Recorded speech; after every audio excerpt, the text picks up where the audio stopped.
लोक तुझा फायदा घेतात म्हणून सतत दुखी असतोस ना? सगळ्यांसाठी सगळं काही करतोस रे, पण तरीही शेवटी तूच का रडतोस? हीच परिस्थिती आहे ना? आता हे का होतंय हे सांगतो शांतपणे. तुझं कसं आहे ना, तू एखादं काम करत असताना तुला त्या कामात विश्वास असतो, पण आत्मसंदेह आणि सहानुभूती म्हणून तू इतरांची मतं विचारात घेतोस आणि मग ते विविध सल्ले ऐकत शेवटी स्वतःचाच आत्मविश्वास गमावतोस. तुला नेहमी हे वाटतं की प्रत्येक जण आपल्या निर्णयामुळे खुश राहावं, प्रत्येकालाच आपली मतं पटावी, आणि इथेच तू चुकतोस. मला सांग, हाताची पाचही बोटं सारखी असतात का रे? नाही ना. हा निसर्गानेच आखलेला नियम आहे. हे येतंय का ध्यानात?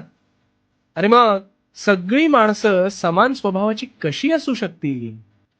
तुझ्या निर्णयावर काही जण सहमत असतील तर काही नसतील. हा ज्याचा त्याचा प्रश्न आहे. मुळात 1760 लोकांना तुझी गोष्ट सांगणं सोड, त्यांनी तुझा जास्त गोंधळ उडतो. प्रत्येकाला खुश करायला गेलास तर सदैव तूच दुःखी राहशील, हे ध्यानात ठेव. आणि काय चूक काय बरोबर हे तुला कळतं ना रे? धनुष्य हातात घेतल्यावर बाण कुठे मारायचा हा इतरांचा प्रश्न नाही, तर तो सर्वस्वी फक्त तुझा प्रश्न आहे.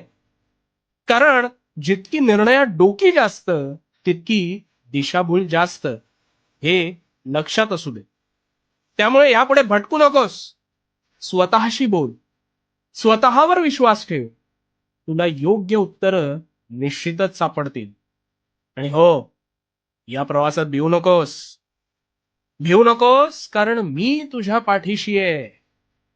भिवू नकोस, मी तुझ्या पाठीशी आहे.